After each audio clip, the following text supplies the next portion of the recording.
Thank you, Acting Chair Yeah, Cardin. I just all of a sudden moved up in seniority to chair the committee. There we go. So I'm really glad we're having this hearing today because there are more than 300 drugs that are in shortage, meaning that companies don't produce enough to meet patient demand. That is more than any point in nearly a decade. And shortages can be devastating. They force patients to use less effective alternatives or to switch drugs that may have more harmful side effects. Lots of factors can cause shortages that you all have been talking about today, spikes in demand, a manufacturing facility hit by a hurricane, or an inspection problem that needs to be addressed. But a big shortage risk occurs when there are only a small number of companies that make a drug, and any one problem in one of those companies can take down a chunk of the market.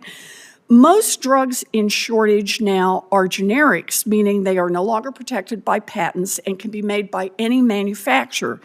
But even though generics can be made by anyone, most have very little competition. In the U.S., 40% of generic drugs are made by one single company makes the drug. So, Mr. Cockle, you represent the nonprofit drug manufacturer Civica RX. So you understand the economics of the generic drug industry. Why is there so little competition for such a high number of generic drugs? Thank you, Senator.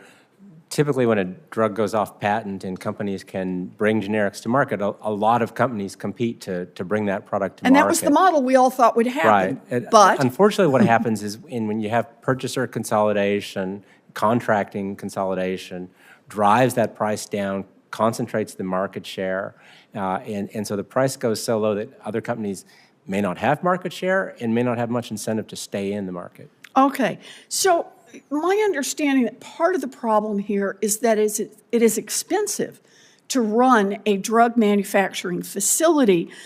But as you're saying, the margin for many of these generic drugs is so low that domestic manufacturers just aren't interested in making them. And as a result, we've become more reliant on foreign manufacturers to furnish some of our most basic and essential medicines.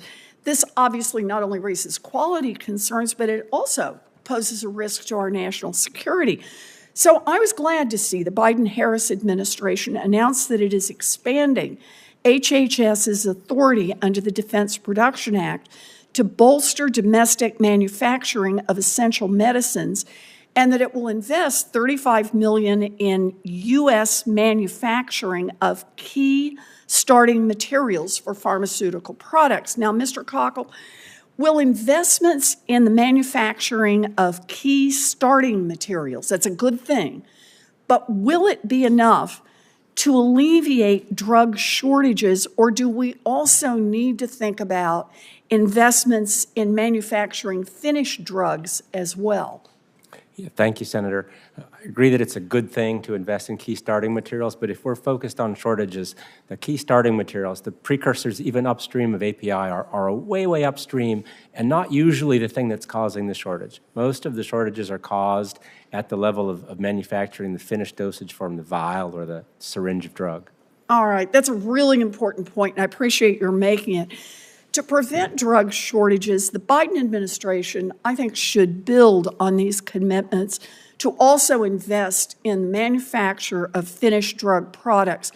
And it is important that the administration ensures that taxpayers get something for these investments, for example, by negotiating contract terms that the drugs will be made available to government programs and patients at a fair price if we're going to put taxpayer dollars into this. But I'm concerned that even this won't be enough to fully address the market failures in the generic drug industry. So one more question, Mr. Cockle. Are there generic drugs at high risk of shortage that are so unprofitable that Civica can't produce them but would be able to produce them if you had government assistance, a government contract to do it? Senator, there are certainly drugs that at today's prices, any manufacturer, even a nonprofit, would be selling at a negative margin. And as you can imagine, even as a nonprofit, you can't sell very many drugs at a nonprofit and at a negative margin and continue to operate. So yes, the answer to your question is yes. All right. So I think it's important to acknowledge that the market alone won't fix this problem. If there are drugs that are priced so low that even manufacturers that are dedicated to preventing shortages won't produce those drugs, then the government must step in. And that is why I am reintroducing the Affordable Drug Manufacturing Act to direct HHS to manufacture or sign contracts to manufacture generic drugs in cases where the market has failed. Public manufacturing presents a powerful opportunity to resolve drug shortages, to secure the pharmaceutical supply chain, and to ensure generic drugs are both accessible and affordable for patients. Thank you. Thank you, Mr. Chairman.